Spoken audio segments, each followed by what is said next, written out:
सही बात है।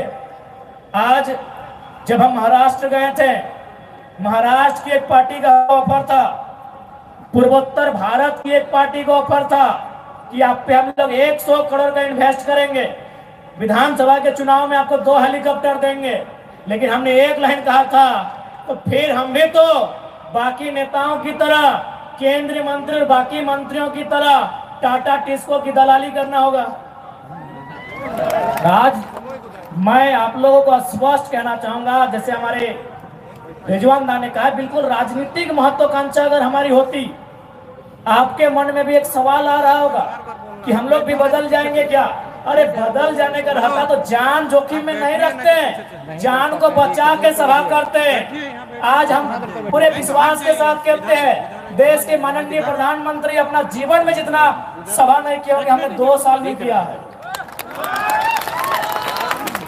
यदि बदलने जैसा कोई भी स्वभाव होता तो आज का कार्यक्रम हम कैंसिल कर सकते थे, क्योंकि हम 6 कार्यक्रम कैंसिल करके आए हैं। और कल मेरा कार्यक्रम था, उसको भी कैंसिल किए हैं, परसों का भी कार्यक्रम कैंसिल किए हैं, तो आज वाला भी कैंसिल कर देते हैं। लेकिन आज वाला कैंसिल इसलिए नहीं किए क्योंकि आज कोल्हांचल की माटी में जाकर जो हमारे कोल्हान के वीर हैं, उन्हें आज कहीं ना कहीं हमें नैतिक समर्थन के साथ साथ शारीरिक समर्थन देने की आवश्यकता है। सही बात है। आज जब हम महाराष्ट्र गए थे, महाराष्ट्र की एक पार्टी का ऑफर था, पूर्वोत्तर भारत की एक पार्टी का ऑफर था कि आप पे हम लोग 100 करोड़ का इन्वेस्ट करेंगे, विधानसभा के चुनाव में आपको 2 हेलीकॉप्टर देंगे। लेकिन हमने एक लाइन कहा था, तो फिर हम भी तो बाकी नेताओं की तरह, केंद्रीय मंत्री और बाकी मंत्रियों की तरह टाटा टिस्को की दलाली करना होगा। इसलिए आप अपने करोड़ रुपए को रखिए, अपने हेलीकॉप्टर को भी अपने पास रखिए, गोली भी चलेगा तो चलने दीजिए। हम लोग झारखंड में बदलाव लेने आए हैं और इस बात के लिए हम लोग निश्चित अपना वचन रखते हैं। आज बहुत सारे लोग इस बात को कहेंगे कि हम लोग बाहरी भीतरी करते हैं, मैं सिरे से खारिज करूंगा। ये बिल्कुल गलत बात है। कोई बाहरी भीतरी की लड़ाई नहीं है, ये झारखंड में झारखंड की अस्मिता की लड़ाई है।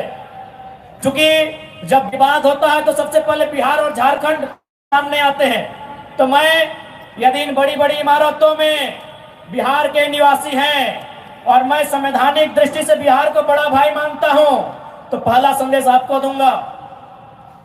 आप ही के राज्य के एक हाई कोर्ट के जज ने हमको टेलीफोन किया था और उन्होंने एक लाइन में कहा, आपकी लड़ाई सही है। हमने कहा, सर आप ऐसा क्यों कह रहे हैं? बोला, यार अगर ये लड़ाई तुम्हारी सही नहीं है तो बिहार से झारखंड अलग काहे बना? ठेकेदारी में भी यूपी बिहार के लोग रहेंगे, कॉन्ट्रैक्ट में भी वही लोग रहेंगे, आउटसोर्सिंग में भी वही लोग रहेंगे, प्राइवेट में भी वे लोग, पब्लिक सेक्टर में वे लोग, गवर्नमेंट के सेक्टर में वे लोग रहेंगे, सरकार को पीछे से वे लोग चलाएंगे।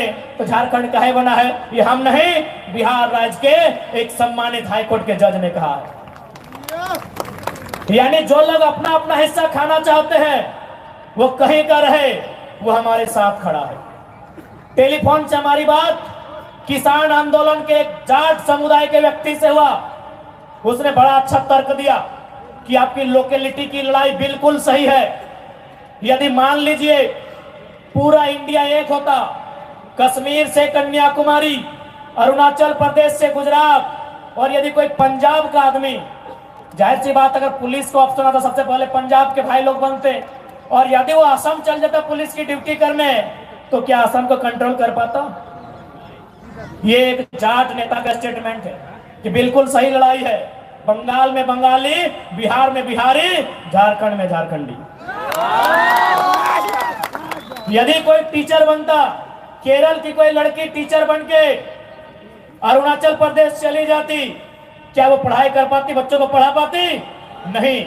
झारखंड भारत देश विविधताओं का देश है, और जो लोग बाहर भीतर की बात कहते हैं, मैं उनको लोकतंत्र के चौथे स्तंभ के माध्यम से आह्वान करूंगा कि आप में अगर इतनी साहस है तो जाइए भारत के संविधान में जो पहला आर्टिकल लिखा है उसको बदलिए, वहां साफ साफ लिखा है India that is Bharat shall be a country of states.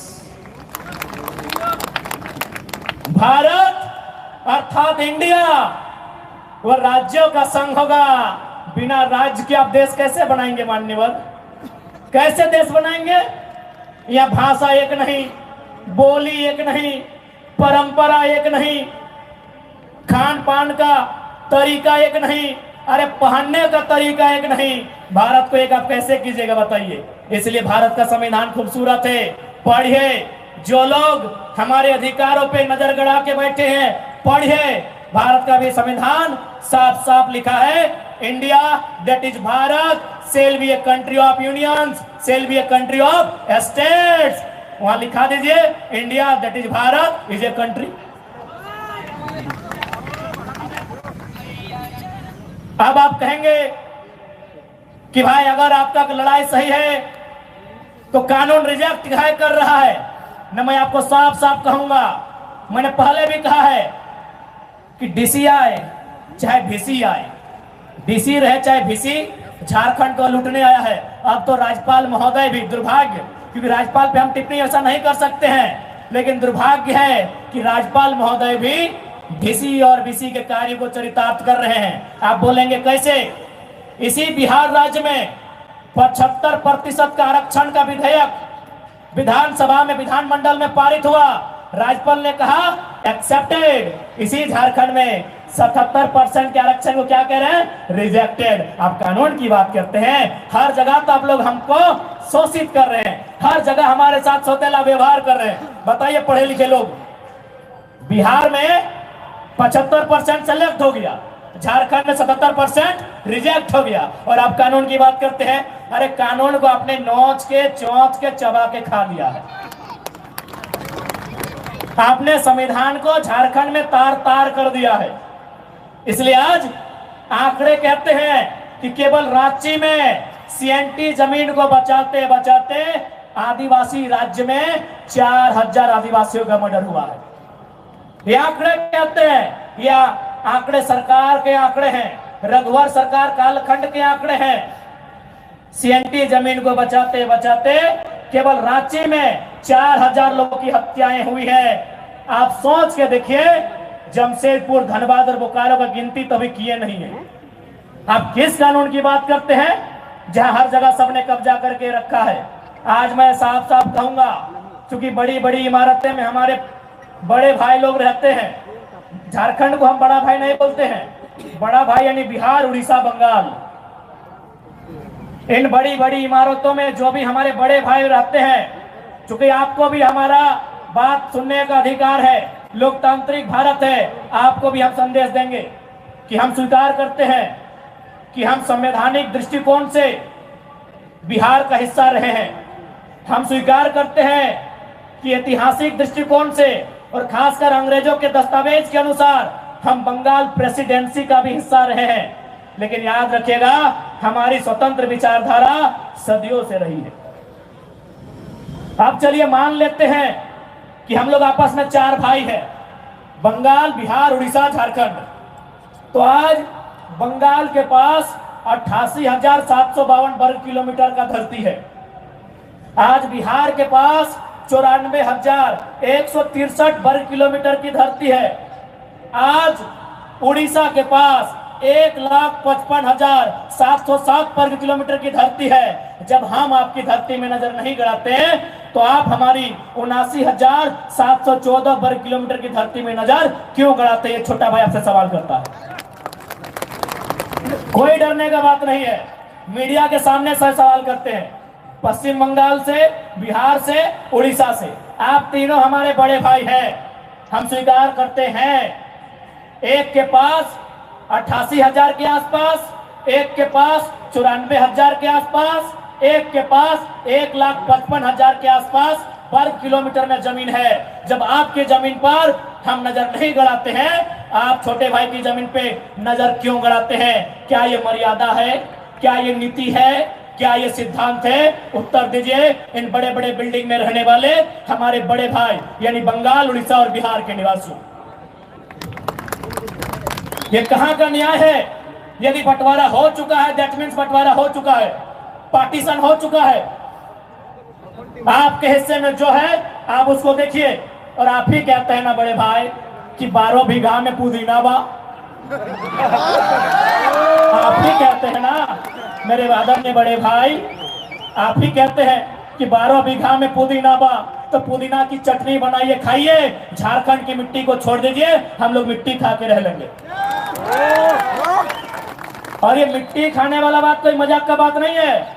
जो लोग धनबाद बोकारो से आए हैं पूछिए, गिरिडीह जिला में पीरटार प्रखंड है, कुड़को नाम का एक गांव है, वहां सादा रंग का मिट्टी मिलता है, हमारी दादी एक टाइम खाती थी। तो है बड़े भाई, आप 12 बीघा में पुदीना लगाइए, बकायदा हम बोलेगा तो कुछ मदद भी कर देंगे, पानी पटा देंगे, और आप चटनी बनाइए, हमारी मिट्टी में कब्जा मत गड़ाइए। आपके नहीं, आप स्टैंड हम क्लियर करेंगे। बाकी हम एक बात कहेंगे, हमारे लोग तमिलनाडु में रहते हैं, हमारे लोग महाराष्ट्र में रहते हैं, हमारे लोग केरल में भी रहते हैं, लेकिन जिस प्रकार हमारे लोग तमिलनाडु, महाराष्ट्र, केरल में रहते हैं, उसी प्रकार झारखंड में बाकी देश के लोग रहे, हमें कोई आपत्ति नहीं है। बिल्कुल, आप टाटा में आइए, आप वेदांता में आइए, आप एचईसी में आइए, आप एचईसी में आइए, 25% में आइए, वेलकम है। ज्यादा समय नहीं लेंगे क्योंकि बारिश का मौसम है और माताएं बहनें भी काफी संख्या में है। खैर, बारिश से घबराइए मत, बारिश ने भी गिरिडीह से आने वाली आंधी का जमशेदपुर में स्वागत किया है।